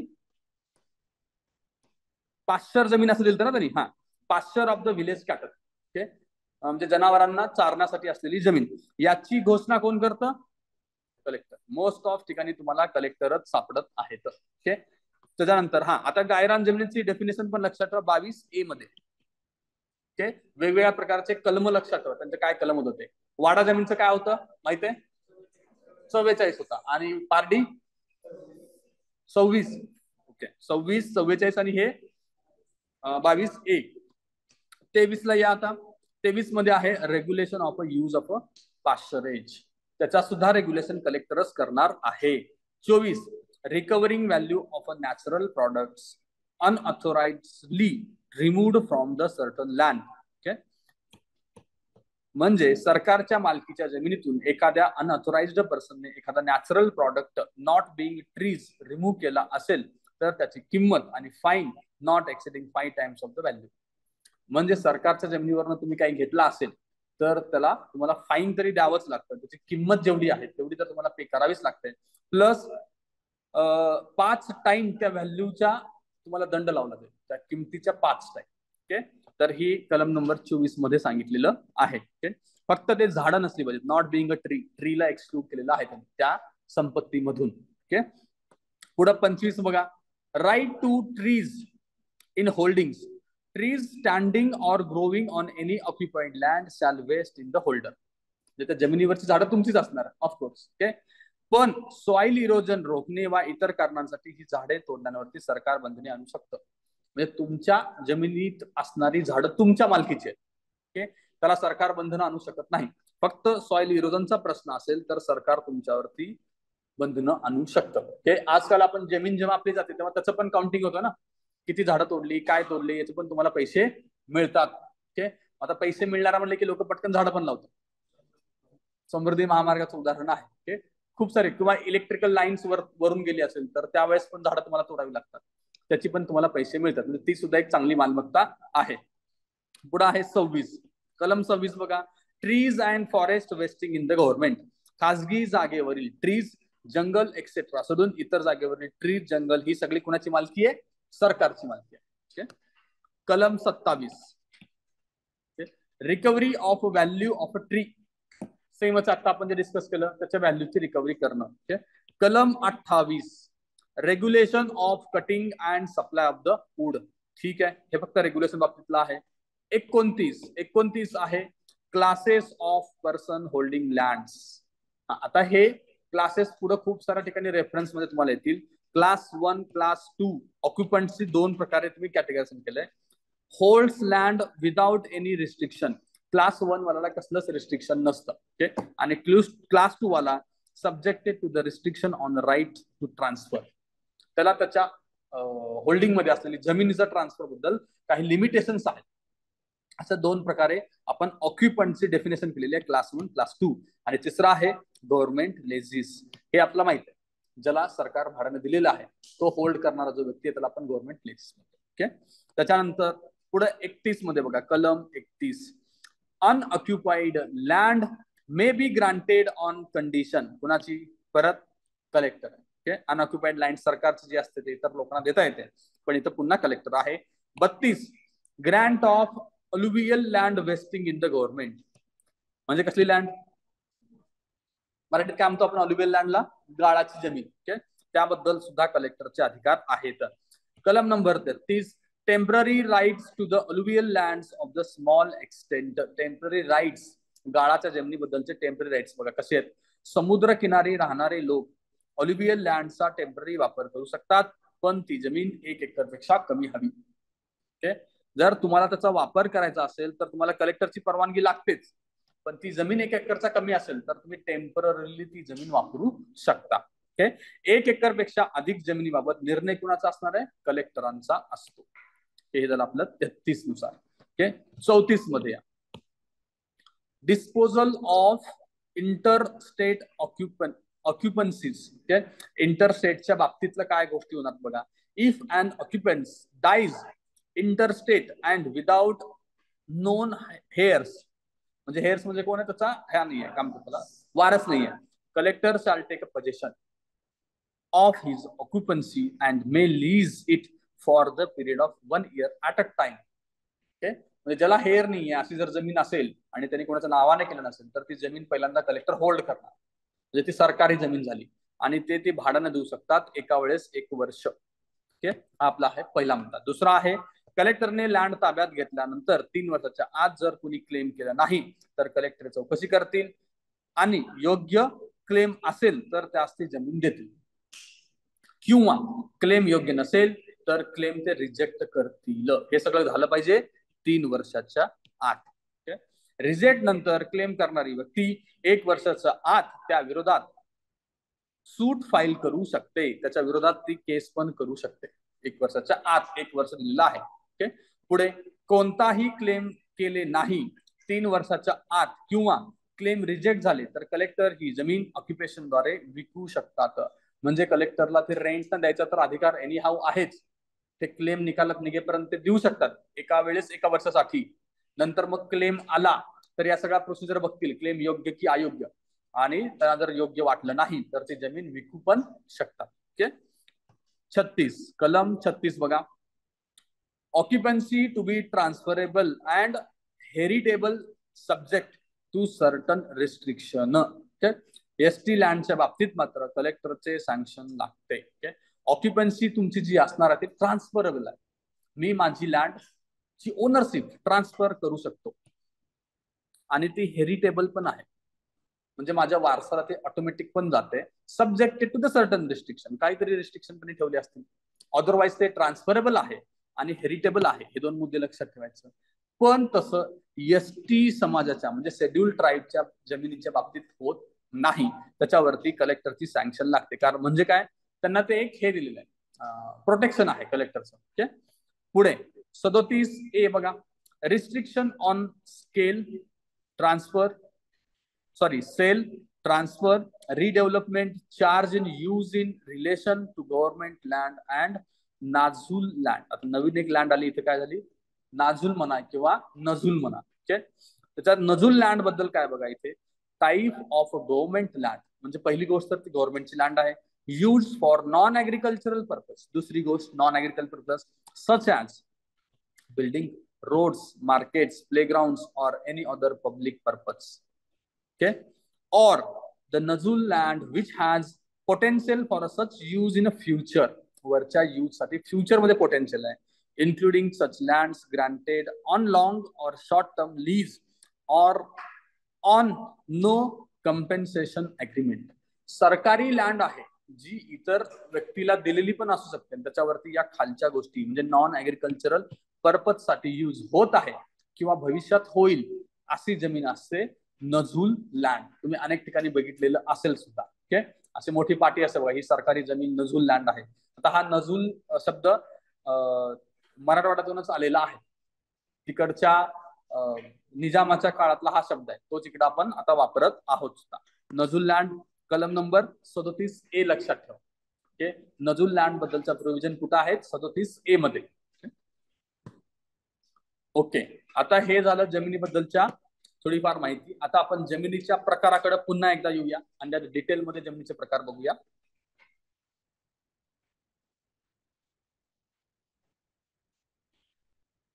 खूप आहे, पानं पलटू नका, अजून कंप्लीट व्हायचंय आपल्याला, खूप वेळ लागणार आहे. ओके. जमिनीचा प्रकार बघा. पहिला आहे आपला दुमला. बघितला आपण दुमला काय होता, एलिनेटेड. ओके. जमीन महसूल वसूल करण्याचा शासनाचा अधिकार पूर्णतः किंवा अंशतः दुसऱ्या एका व्यक्तीकडे हस्तांतरित केलेला असतो, अशी जमीन म्हणजे दुमला. पहिलं झालं. दुसरं गावठाण. हे पण बघितलं आपण. या कोडनुसार सेक्शन 122 अन्वये निश्चित करण्यात आलेल्या गावाच्या किंवा शहराच्या हद्दीत समावेश असलेली जमीन. याच्यात लक्षात फक्त शहर ठेवायचं. पुढचं पारडी जमीन. गावठाणातील घरांशी संबंधित असलेली व लागवड केलेली जमीन. व दिले म्हणजे दोन्ही पण. ओके. दोन्हीचा पण समावेश याच्यात होतो.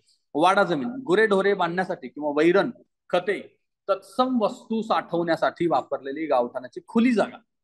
ही आली आपल्या वाडा जमिनीमध्ये. खजान जमीन. लागवडीसाठी आणली जाऊ शकते अशी समुद्र किनाऱ्यालगतची भरतीमुळे पाण्याखाली गेलेली जमीन म्हणजे खजान जमीन. ओके. त्याच्यानंतर आहे नाझूल जमीन.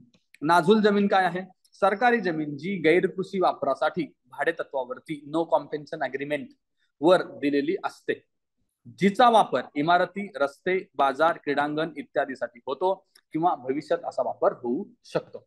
एवढंच लक्षात ठेवायचं. नझूल जमीनच्या बाबतीत आहे सरकारची जमीन, देतं दुसऱ्या एका व्यक्तीला, आणि यूज नॉन ॲग्रिकल्चरल पाहिजे. हे 3 मुद्दे लक्षात ठेवायचे नझूलला. 16 आने वर्गीकरणाची जमीन.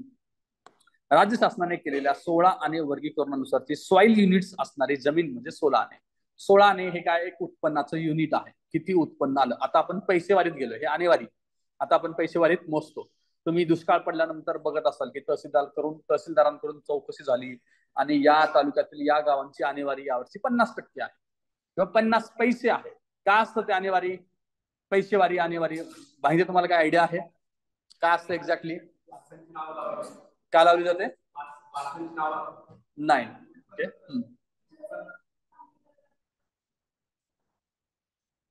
बरोबर ओके एक ठिकाणच्या ज्या जमिनी असतील तर त्या जमिनीचा मागच्या काही वर्षाचा अवरेज काढला जातो आणि एक आदर्श ठेवला जातो की या जमिनीमधून इतकं उत्पन्न आलं तर ती 16 आनेवाली जमीन आहे किंवा आता आपण 100 पैसेवाली जमीन आहे असं म्हणतो मग या वर्षी त्याच्यापेक्षा किती कमी झालंय हे काउंट करून सांगितलं जातं की या वर्षी या जमिनीत 50 पैसे इतकंच उत्पन्न आलंय किंवा 8 आणे इतकं उत्पन्न आलं म्हणजे निम्म उत्पन्न कमी झालं तर मग जेवढं कमी झालं त्याच्यानुसार मग पुढचा प्रोव्हिजन सरकारला ठरवता येतात कुठली स्कीम केली पाहिजे त्यांना काय मदत केली पाहिजे या सगळ्या गोष्टी त्याच्यासाठी हे काउंटिंग केलं जातं दोन्ही पद्धतीनं पण होतं दुष्काळ पडला आणि जास्त पाऊस झाला तरी सुद्धा आपण ते मोजतो ओके 16 आणे वर्गीकरणाची जमीन 7 मध्ये मेन्शन केलेलं आहे हे काय सिक्वेन्स हे इथं सिक्वेन्स लक्षात नका ठेवू बरं का आपण जे मगाशी बघितलं ती कलम ठीक आहे ही खालीवर आपल्यासाठी आपण अर्ज केलेली आहेत वजीब अल अर्ज हा एक प्रकारचा रेकॉर्ड आहे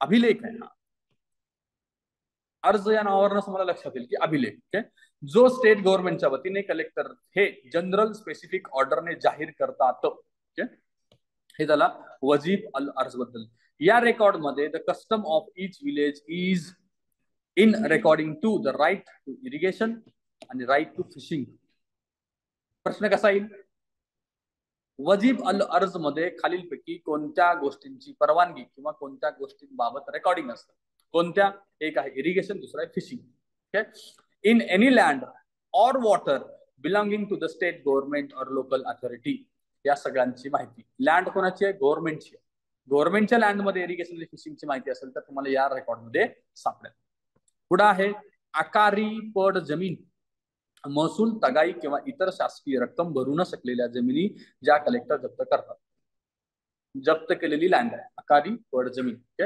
आकारणी भरू शकले नसलेले पुढे आहे मळईची जमीन म्हणजेच कसली जलोढ जमीन ओके याच्यात काय बघा तीर किनाऱ्यावरील गाळाची जमीन म्हणा त्याला जलोढ म्हणा किंवा मळईची म्हणा ओके अशी जमीन 1 एकरापेक्षा कमी किंवा भोगवटदाराच्या मूळ जमिनी धारणेच्या 1/10 पेक्षा कमी असेल तर कलेक्टर त्यास ते जमीन तात्पुरत्या वापरासाठी देऊ शकतो आपण वरती बघितलं टेम्पररी यूज बघितलं ऑलिव्हियल सॉइलचं तेच इथं आहे यात अजून एक कंडिशन ऍड झाली त्याच्या एकूण धारणेच्या 1/10 पेक्षा कमी त्याला कलेक्टरची परवानगी लागत नाही पण 1 एकरापेक्षा जास्त असल्यास कलेक्टर त्या भोगवटदारास वार्षिक आकारणीच्या तिप्पट नसणार इतक्या भाड्यावरती देऊ शकतो म्हणजे त्याच्या वरती तो भाड्याने देऊ शकतो भाडं किती आहे वार्षिक आकारणीच्या तिप्पट नसणार आहे त्याच्या खालीपर्यंत किंवा बोली पद्धतीनं 1 वर्षाच्या करारावरती पण ती त्याला जमीन दिली जाऊ शकते मळईची जमीन पुढे आहे धौत जमीन म्हणजे काय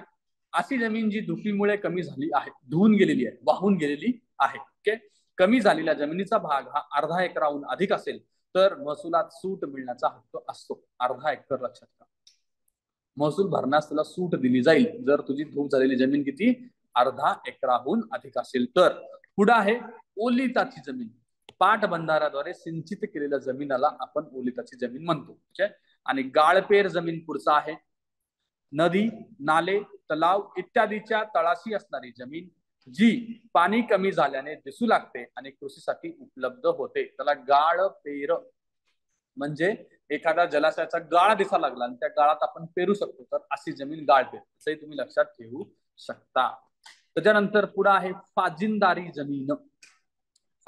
जमीन काय आहे फाजिनदाराने धारण केलेली जमीन आता फाजिनदार कोण आहे ते कलम 305 म्हणजे आपण बघू आता लक्षात ठेवा फाजिनदाराने होल्ड केलेली काय म्हणताय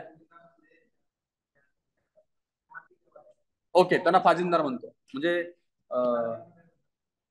जमीन मोठे ते जमीनदार असतात ते वाले बर 305 येईल तेव्हा आपण त्या डिटेलमध्ये बघूया आता लक्षात ठेवा की फाजिनदार म्हणजे चहाची पिकं घेणारा जमीनदार किंवा शेतकरी ओके शेत जमीन बघा शेत जमीन काय आहे पिके गवत फळे कुक्कुटपालन पशुधन औषधी वनस्पती गुरे चराई इत्यादी साठी वापरली जाणारी जमीन म्हणजे शेतजमीन फक्त पीक घेण्यासाठीच नाही इतर सगळ्या गोष्टींसाठी सुद्धा वापरली जाते केवळ लाकूड तोडण्यासाठी वापरल्या जाणाऱ्या जमिनीचा यात समावेश होत नाही ओके तर असे कोण वापर करत नाही त्याचा ओके हे शेत जमीन झालं पुढे आहे वर्कस जमीन, म्हणजे भात शेतीच्या लागवडीसाठीची जमीन म्हणजे वर्कस. कोण येत आहे का कोकणातलं? वर्कस जमीन का म्हटलं जातं? Any idea? वर्कसचा काय अर्थ आहे का? नाही. ठीक आहे, वर्कस जमीन. आता फक्त भात शेती लक्षात ठेवा, वर्कस आणि भात. पुढे जिरायती जमीन, पावसाच्या पाण्यावर चालणारी जमीन जिरायती. आणि बागायती जमीन कॅनॉल, मोठ, पाट याने सिंचित झालेली जमीन. कृषी जमीन, कृषी जमिनीमध्ये काय काय येतं? फळे, भाजीपाला, पिके यांचे उत्पन्न घेतली जाणारी जमीन. फरक लक्षात येतो तुम्हाला? ही आहे कृषी जमीन. वरती काय होती? शेत जमीन. शेत जमीन आणि कृषी जमीन मधला फरक लक्षात आहे. कृषी जमीनमध्ये फळे, भाजीपाला, पिके यांचाच समावेश आहे. आणि शेत जमीनमध्ये हे सोडून बाकीचं गुरे, चराई वगैरे बाकीच्या सगळ्या पण गोष्टी होत्या. ओके. पण फक्त गवत उगवले जात असेल तर त्याचा समावेश कृषी या व्याख्यात होत नाही. शेतात फक्त गवत असेल तर त्याला आपण, कारण त्यात पीक आलं पाहिजे ना. ओके. जर ते गवत गुरांना चारण्यासाठी आहे हे सिद्ध करता आले तर त्याचा समावेश कृषीमध्ये होतो. मग ते सिद्ध करायचं, गुरांना चारण्यासाठी होत आहे असं सिद्ध झालं तर मग त्याला तुम्ही कृषी जमीन म्हणू शकता. त्याला कृषी जमीन. पुढे आहे निर्वाहक क्षेत्र. जिरायती जमीन बघा, तुम्हाला निर्वाहक क्षेत्र म्हणजे तुमच्या खाण्यापिण्यासाठी योग्य असं किती शेत असावं याची डेफिनेशन त्यांनी एक अंदाजे केलंय की तुमच्याकडे जिरायती 16 एकर असेल तर ते निर्वाहक क्षेत्र आहे तुमचं. म्हणजे हे काही बंधन नाही, फक्त एक डेफिनेशन आहे. हंगामात पाणी मिळणारी किंवा भात शेती 8 एकर आहे आणि 12 महिने पाणी असणारी 4 एकर आहे. हे झालं निर्वाहक क्षेत्र. आणि पुढे आहे कमाल क्षेत्र. कमाल क्षेत्रामध्ये तुम्ही इतकीच जमीन धारण करू शकता, ह्याच्यावरती तुम्ही धारण करू शकत नाही. आपण इकॉनॉमिक्स मध्ये वाचतो ऍग्रिकल्चरच्या मध्ये. जिरायती किती आहे? 48 एकर. हंगामी किती आहे? 24 एकर. आणि 12 महिने पाणीवाली 12 एकर. तर निर्वाहक आणि कमाल दोन्ही पण तुम्हाला लक्षात ठेवायला हवं.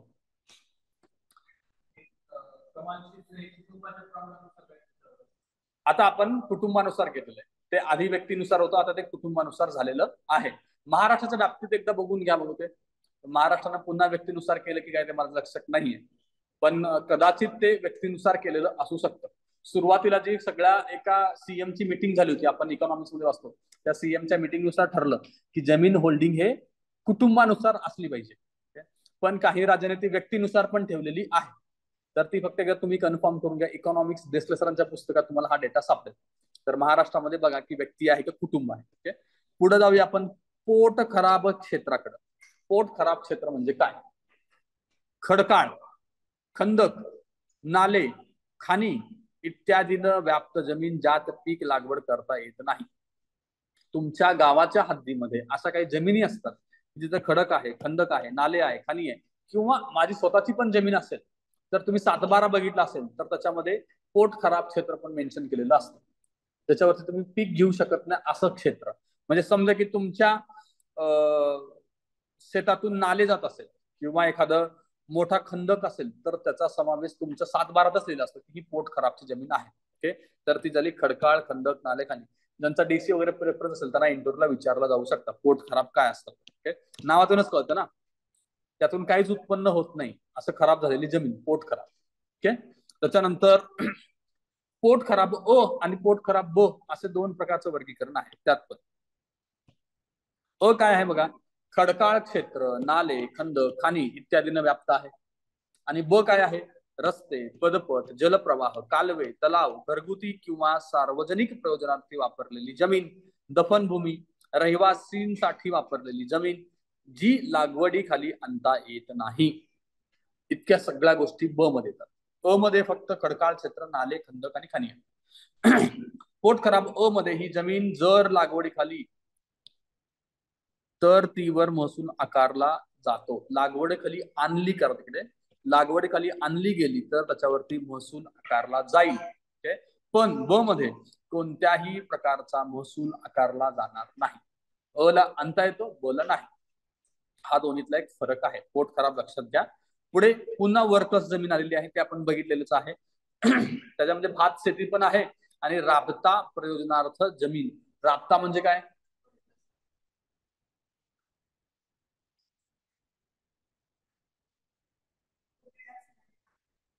ओके. आता त्याला वर्कर्स म्हणतो, म्हणजे एकंदरीत जिरायती प्रकारची शेती. ओके, खरीप प्रकारची शेती आपण त्याला म्हणू शकतो. ओके, तर तसं ते वर्कर्स लक्षात ठेवू शकता. ज्याला तुम्हाला जास्त पाणी किंवा जास्त खर्च करण्याची गरज नसेल अशी पिकं ओव्हरऑल तुम्ही लक्षात ठेवू शकता. वर्कर्स जमीन. ओके, पुढे आहे जिरायती जमीन बघितले आपण, बागायती पण बघितलेलं आहे. आता पुढे जाऊया आपण वक्फ जमिनीकडे. वक्फ जमीन काय? वक्फ अधिनियम कधीचा आहे?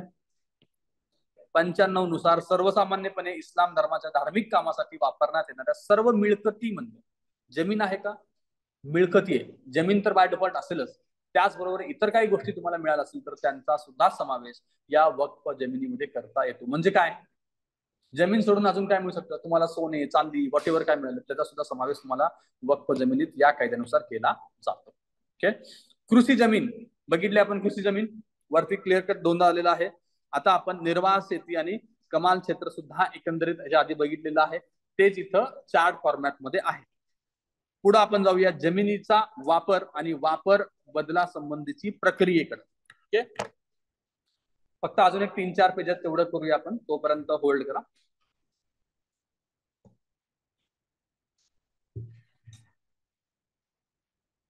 कलम 41 बघा.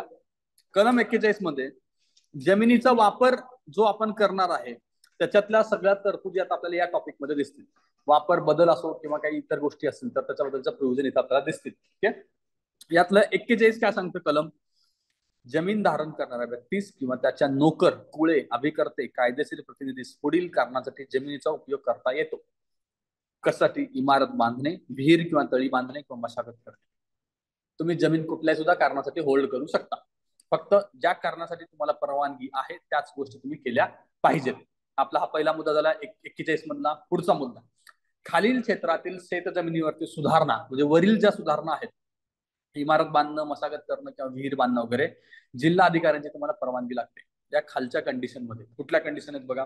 पहिली आहे बृहन्मुंबई, पुणे, नागपूर महानगरपालिका क्षेत्रात, म्हणजे त्यांची महानगरपालिकेचं क्षेत्र आणि त्यांच्या बाउंड्री पासून 8 किलोमीटरचा परिघ, याच्यात तुम्हाला काय करायचं असेल तर जिल्हाधिकाऱ्यांची परवानगी लागते. पुढची कंडिशन आहे, या वरच्या 3 महानगरपालिका सोडल्या तुम्ही तर इतर महानगरपालिकेच्या केसमध्ये त्यांच्या क्षेत्र आणि 5 किलोमीटरचा परिघ. ओके, आणि तिसरा आहे अ वर्ग नगरपालिका क्षेत्र आणि 3 किलोमीटर. आणि ब आणि क चा फक्त नगरपालिका क्षेत्र आहे, परिघाचा काही संबंध आला नाही. प्रादेशिक योजना, नगर रचना परियोजना इत्यादीचे जे क्षेत्र सरकार डिक्लेअर करतं त्या बाबतीत सुद्धा तुम्हाला कलेक्टरांची परवानगी घ्यावी लागते. ओके, मग इथे प्रश्न बनण्यासारखा हे कलम आहे, कारण याच्यात खूप सारे आकडे वगैरे मेन्शन केले, तर हे लक्षात घ्या तुम्ही. 3च महानगरपालिका आहेत, बृहन्मुंबई, पुणे आणि नागपूर. इथं बदलून अल्टिमेटली तो काही करू शकतो.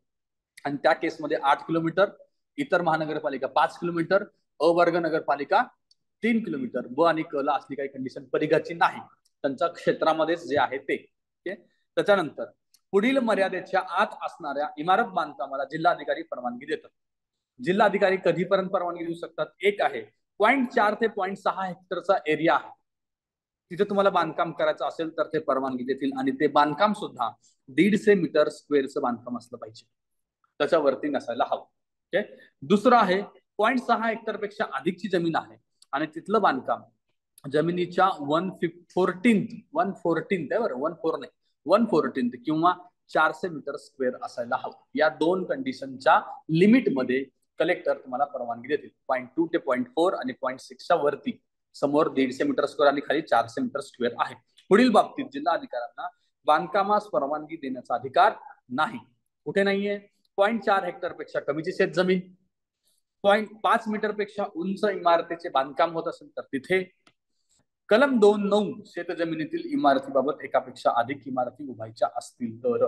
कलम 2(9) आपण बघितलं तर शेत जमिनीच्या बाबतीत होता, तिथे तुम्हाला एकाहून जास्त बांधकाम, फार्म बिल्डिंग आपण बघितलं होतं ना, तिथे एकापेक्षा 2 बिल्डिंग असतील, जास्त असतील तर तिथे त्यांना परवानगी नाही. मग इथं कोण असेल?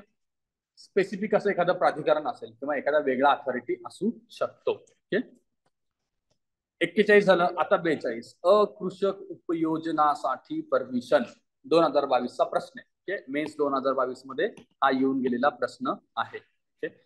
जिल्हाधिकाऱ्यांच्या परवानगीशिवाय शेत जमिनीचा वापर एनए प्रयोजनासाठी करता येत नाही. एनए म्हणजे काय? नॉन ऍग्रिकल्चरल प्रयोजनासाठी करता येत नाही. कुणाची परवानगी आहे? जिल्हाधिकारी.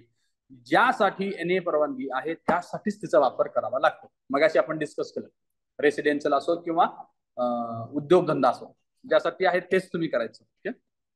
खालील बाबतीत परवानगीची गरज नसते. कुठे परवानगीची गरज नाहीये तुम्हाला? अकृषक उपयोजना परवानगी. एक आहे नॉन अर्बन एरिया. शेत जमिनीचे वैयक्तिक निवासी प्रयोजनासाठी रूपांतरण. माझी स्वतःची शेत जमीन आहे, तिथं मला स्वतःचा बंगला किंवा घर बांधायचं असेल तर त्याला मला परवानगीची गरज नाही. कुठे? नॉन अर्बन एरियामध्ये. पुढे, नॉन अर्बन एरिया वगळता अन्य क्षेत्रामध्ये सुद्धा कंडिशन्स आहेत. कशा आहेत त्या? निवासासाठी वापरत असलेल्या जागेचे जे की 40 स्क्वेअर मीटर पेक्षा कमी आहे, खालील वापरासाठी रूपांतरण करण्यासाठी परवानगी लागत नाही. एक आहे सूक्ष्म उद्योग. 2006चा MSME ऍक्ट आपल्याला माहित आहे. त्याच्यानुसार जे सूक्ष्म उद्योग आहेत ते सूक्ष्म उद्योग तुम्हाला उभे करायचे आहेत, पण कंडिशन काय? 40 स्क्वेअर मीटरच्या आतल्या भागातच तुम्ही उभं केलं पाहिजे. 40च्या वरती गेलं तर परवानगी लागेल. ओके. त्यानुसार पहिली कंडिशन. दुसरी आहे दुकान, पिठाची गिरणी, मिरची कांडप किंवा अनेक अशा काही गोष्टी आहेत ज्याला आपण सूक्ष्मच्या खाली कन्सिडर करतो, ते उद्योग. अन्न प्रक्रिया उद्योगामध्ये मात्र सूक्ष्म आणि मध्यम उद्योगाचा पण समावेश केलेला आहे. ओके. आपण काय बघतोय? कुठे तुम्हाला परवानगीची गरज नाही? नॉन ऍग्रिकल्चरल यूज साठीच्या. ओके. पहिलं तर आपण बघितलं, माझ्या शेतात घर बांधण्यासाठी कोणाची परवानगीची गरज नाही. दुसरं आपण उद्योगांच्या बाबतीत बघतोय, पण त्याला कंडिशन काय?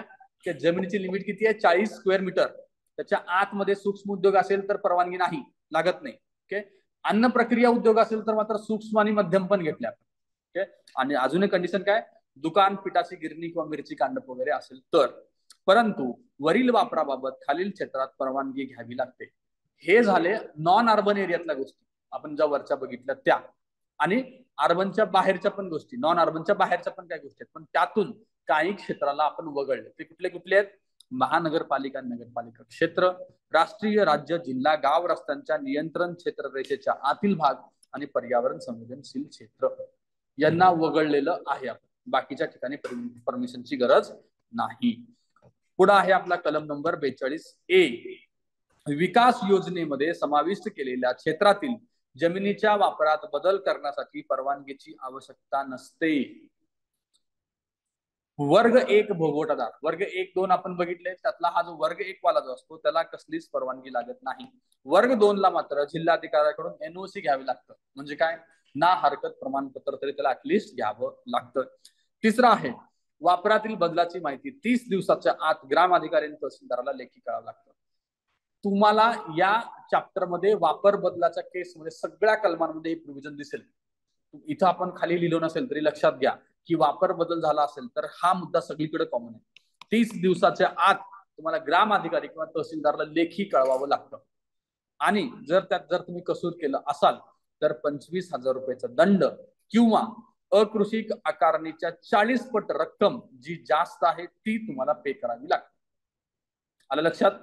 तुम्ही काही ठिकाणी परवानगी जरी लागत नसेल तुम्हाला, आपण वरती बघितलं ना, या वेगवेगळ्या गोष्टींसाठी परवानगीची गरज नाही, पण तुम्ही वेगळ्या गोष्टीसाठी यूज करत आहात हे कळवावं लागतं लेखी. कुणाला? एक आहे आपला ग्राम विकास अधिकारी. कोण असायला पाहिजे? सॉरी, ग्राम अधिकारी. ग्राम अधिकारी कोण असेल? तलाठी किंवा तहसीलदार, यांना तुम्हाला कळवावं लागतं. पुढे आहे 42B. अंतिम विकास योजना क्षेत्रात समाविष्ट जमिनीच्या रूपांतरणाबाबतच्या तरतुदी. आता याच्यामध्ये खूप साऱ्या तरतुदी आहेत, त्या सगळ्या तरतुदी करत बसत काहीच पॉइंट नाही. फक्त कलम आणि कसं रिलेटेड आहे एवढंच फक्त बघा. आता फायनल डेव्हलपमेंट प्लॅन एरिया. आता काही शहरांमध्ये किंवा गव्हर्नमेंट कडून सुद्धा फायनल एरियाचा एक फायनल डेव्हलपमेंटचा प्लॅन बनवला जातो. तर त्यात येणाऱ्या क्षेत्रांच्या संबंधितल्या प्रोव्हिजन 42B मध्ये आहेत. 42C मध्ये त्याच प्रकारच्या प्रादेशिक योजना म्हणजे रिजनल प्लॅन जे आहेत, ड्राफ्ट रिजनल प्लॅन, याच्यात येणाऱ्या जमिनीबद्दलच्या तरतुदी. हे झालं तुमचं 42C मध्ये. 42D मध्ये आहे निवासी प्रयोजनासाठी जमीन वापर रूपांतरणाची तरतूद. 42D लक्षात ठेवा. याच्यात काय आहे? गाव किंवा नगर क्षेत्र आणि त्यांच्या हद्दीपासून 200 मीटरच्या आतील क्षेत्रात जिल्हाधिकाऱ्यांना अर्ज केल्यानंतर जिल्हाधिकारी काय करतील? रूपांतरण कर लावतील. अकृषक आकारणी, नजराना किंवा अधिमूल्य यांचा भरणा करायला सांगतील, ते केल्यानंतर तुम्हाला 60 दिवसाच्या आत तुम्ही रूपांतरण करू शकता अशी सनद मिळेल.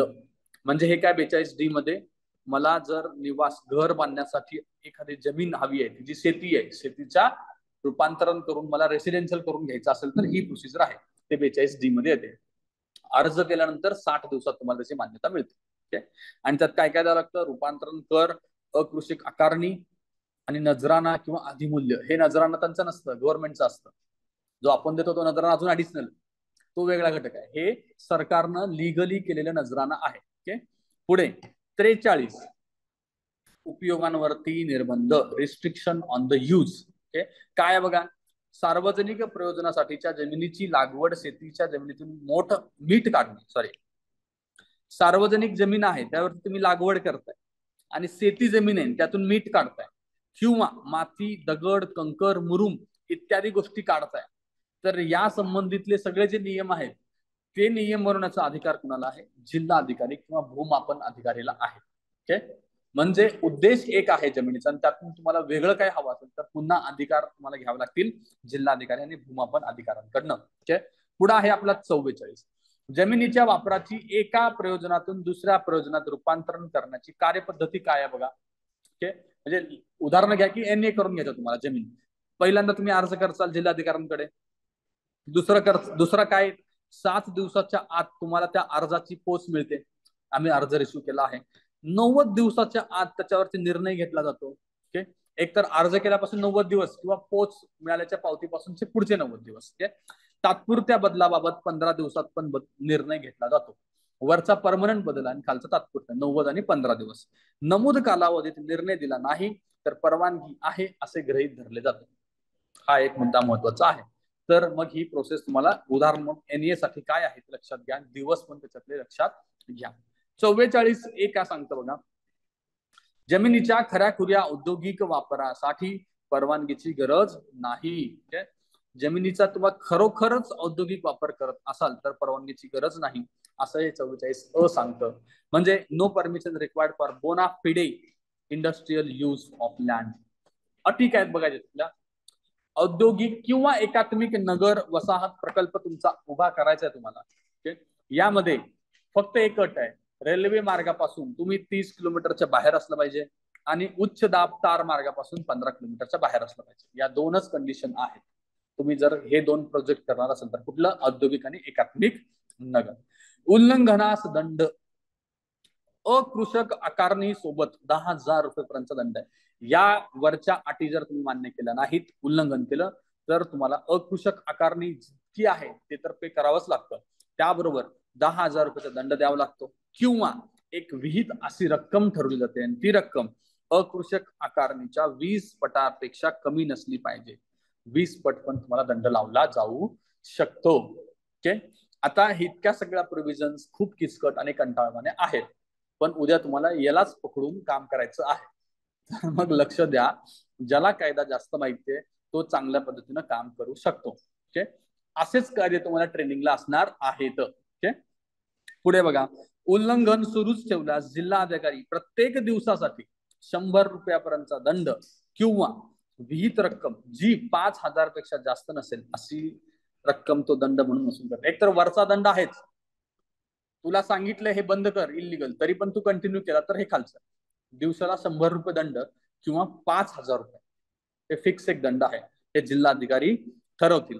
परवानगीची सनद अर्ज केल्याच्या दिनांकापासून तुम्हाला परवानगी औद्योगिक वापराची 60 दिवसात आणि एकात्मिक नगर वसाहतीच्या 90 दिवसात मिळू शकते.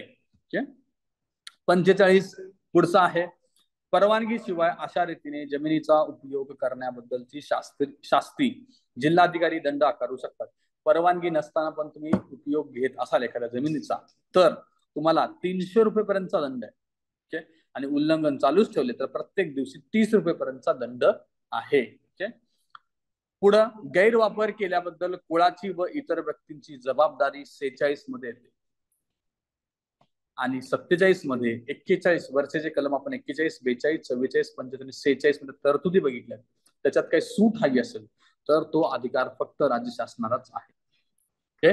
त्याच्यानंतरचा 47A आहे, जमिनीच्या वापरातील बदलादाखल रूपांतरण कर देण्या संबंधातील जमीन धारकाचे दायित्व 47A मध्ये आहे. आणि त्याच्यानंतर फक्त 2 कलम आपले बाकी आहेत. एक आहे 48, कलम 48, खाणी आणि खनिजांवरती शासनाचा हक्क कसा आहे बघा. ओके, ज्या काही खाणी आणि खनिज कुठल्याही जमिनीत सापडतील त्या सगळ्यांची मालकी शासनाची असते. तुमच्या स्वतःच्या जमिनीमध्ये सुद्धा समजा की तुम्हाला सोन्याची हंडी सापडली तर ते तुम्ही घरी घेऊन जाऊ शकत नाही. ते कुणाचं आहे? शासनाचं आहे. ओके, तर असं सापडल्यानंतर लोक लगेच पटकन एकमेकांना वाटून शांत करतात ना. अनेक ठिकाणी तुम्ही उदाहरणं बघितलं असतात, पण ते नंतर सरकारला कळतं, तुम्हाला उलट दंड, फाईन, शिक्षा पण होऊ शकते. उद्या तुम्हाला कुठं काही सापडलं तर ते माझ्याकडे आणून द्या. ओके, उल्लंघनात शिक्षा काय बघा, खनिजांच्या बाजार मूल्यांच्या 5 पटा इतका दंड तुम्हाला द्यावा लागतो. त्याची व्हॅल्यू आहे, जे तुम्हाला काही मिळालंय. खनिज म्हणजे काय, मीठ सुद्धा असेल तर ते मीठ सुद्धा खनिज आहे ना, ते तुम्ही स्वतः विकू शकत नाही. किंवा कोळसा असेल, व्हॉट एव्हर, बाकीचं काही पण असेल, ते तुम्ही स्वतः त्यात काय करू शकत नाही, शासनाला सांगावं लागतं. नाहीतर त्याच्या बाजार मूल्याच्या 5 पट तुम्हाला दंड द्यावा लागतो. आणि ह्या सगळा अधिकार कुणाला आहे? जिल्हाधिकारी किंवा त्यांनी प्राधिकृत केलेल्या तहसीलदारापेक्षा कमी दर्जाचा नसलेला अधिकारी. वाळू उदाहरण घेऊ शकतो आपण. हे याच कलमांतर्गत मोस्ट ऑफ गोष्टी घडतात. हे तहसीलदार आहे आणि जिल्हाधिकारी, ही 2 नावं तुम्हाला लक्षात ठेवायची आहेत. यंत्रसामुग्री, साधन सामुग्री, वाहने जप्त करण्याचा पण अधिकार आहे. तुम्ही न्यूज मध्ये बघितलं असेल, तहसीलदारांनी ती गाडी जप्त केली आणि त्याला आग लावून टाकली, किंवा बोटी जप्त केल्या आणि त्याला आग लावून टाकल्या. तेवढा अधिकार त्यांना आहे. इलिगली तुम्ही जर काही खनन करत असाल तर ते तर इलिगल झालं. हे कलम तर तुमच्याच जमिनी बाबतीतलं पण आहे. तुमच्या केसमध्ये तुमच्या स्वतःच्या जमिनीचं, ते तर सरकारची जमीन आहे ना, वाळू जिथून काढतात ती सरकारची जमीन, ते सुद्धा इलिगलच आहे. आणि तुमच्या जमिनीत पण तुम्हाला काय सापडलं तर तुम्ही ते काही करू शकत नाही. त्या बाबतीत तुम्ही जे काही यूज कराल ते काढण्यासाठी, खनन करण्यासाठी, सगळ्या जप्त होऊ शकतात. त्यातली एक कंडिशन आहे, 48 तासाच्या आत या सगळ्या गोष्टी तुम्हाला उपजिल्हाधिकारी किंवा जिल्हाधिकाऱ्यांच्या समोर उभा करायच्या आहेत. 2 अधिकारी इथं वरती आहेत, एक जिल्हाधिकारी आणि तहसीलदार, आणि खाली जिल्हाधिकारी आणि उपजिल्हाधिकारी. ओके, पुढचं कलम आहे आपलं 49. 49 काय आहे? इतर व्यक्तीच्या मालकीच्या जमिनीतून पाण्याचे पाठ बांधणे. आता माझ्या शेत जमिनीला पाणी आणायचं असेल मला दुसरीकडून, कॅनल मधून, नदीतून, तर मला दुसऱ्याच्या जमिनीतून आणावं लागत असेल तरच काय, तर हे कलम 49 सांगतो तुम्ही काय करू शकता. ओके, एक, तुम्ही तहसीलदाराकडे अर्ज करू शकता. ओके, दुसरं, तहसीलदाराचा निर्णय इथे अंतिम असेल त्याच्या विरोधात अपील करता येत नाही. इतके पॉवर्स आहेत. म्हणून म्हणतो अभ्यास करा, तुमचा निर्णय अंतिम आहे. ओके, त्याच्यानंतर तुम्ही तहसीलदार ऑफिसला कधी गेलाय का? त्याचं ऑफिसला चिटकून एक असतं दंडाधिकारी ऑफिस म्हणून, कोर्ट सारखं तयार केलं असतं. जसं काही ज्युडिशियल कोर्ट असेल तसंच एक कोर्ट असतं. ते एकदम वरती बसलेलं असतं, असं वरती, आणि खाली असं लोकांना बसण्यासाठी जागा वगैरे असते. तिथे एक पट्टेवाला पण उभा असतो. ते एक वेगळाच फील तिकडे असतो. ती पॉवर नाही, ती रिस्पॉन्सिबिलिटी आहे. Don't consider it power, it is a responsibility. Okay, पुढे तहसीलदारच्या निर्णयाबद्दल एक मात्र कंडिशन आहे. जर जिल्हाधिकाऱ्यांना वाटलं की तहसीलदारांच्या निर्णयामध्ये काहीतरी अनियमितता आहे किंवा अयोग्य आहे, तर ते स्वतः त्या प्रकरणात लक्ष घालतील, संबंधित कागदपत्र मागून घेतील, आणि त्यांना काही अनियमितता वाटली तर ते बदलून निर्णय देतील. पण त्यांचा निर्णय सुद्धा फायनलच असणार आहे. हे कुठल्या तरी एखाद्या केसमध्ये होतं. मोस्ट ऑफ केसमध्ये तहसीलदार म्हणतील ते योग्य आहे. याचा अर्थ काय बघा, या कलमाचा अर्थ एवढाच आहे की प्रत्येकाला त्याच्या शेतापर्यंत पाणी आणण्याचा अधिकार असला पाहिजे. जनरली पहिल्यांदा काय होतं, या कलमात पण मेन्शन केलं की तुम्ही दोघांच्या सहमतीनं येऊ द्या. पाण्याचा पाट असो किंवा अंडरलाईन पाईपलाईन असो, काही असो, सहमतीने. नसेल तर मग तहसीलदार डायरेक्ट ऑर्डर देतात. मग ज्याला ऑर्डर दिला तो विरोध पण त्याला करू शकत नाही. हा, त्यात अजून काही प्रोव्हिजन आहेत. कमीत कमी माझ्या शेतीचं नुकसान झालं पाहिजे, म्हणजे मग काय, अंडरलाईन तू घेऊन जा, अंडरग्राऊंड घेऊन जा ते पाईपला, माझं नुकसान होणार नाही. आणि दुसरं, माझ्या शेतातून गेलं असेल तर त्याच्यावरती भाडं पण द्यावं लागतं. त्याला भाडं खूप नॉमिनल असतं, पण त्याला भाडं सुद्धा द्यावं लागतं.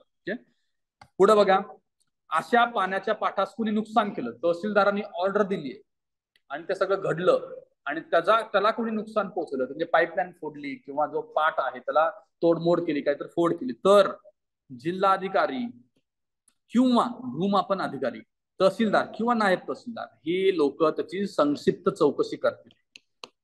आणि चौकशी केल्यानंतर तो जर आरोपी आढळला तर त्याला 100 रुपये किंवा विहित रक्कमचा दंड लावतील. आता 100 त्या काळात मोठी रक्कम होती, किंवा मध्ये विहित रक्कम आहे, त्यांना जी योग्य वाटेल तिथे दंड लावू शकतात. ठीक आहे.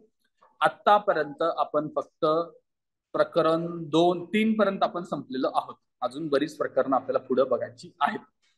मला असं वाटतं की अजून 4 तास कमीत कमी आपल्याला लागायला पाहिजे, 4 ते 5 तास. तर ते उद्या संध्याकाळी आपण लेक्चर घेऊया 4 किंवा 5 वाजता. त्याचं टायमिंग मी तुम्हाला ग्रुपवरती टाकेन. आता आपण इथंच थांबूया. चलो, थँक्यू.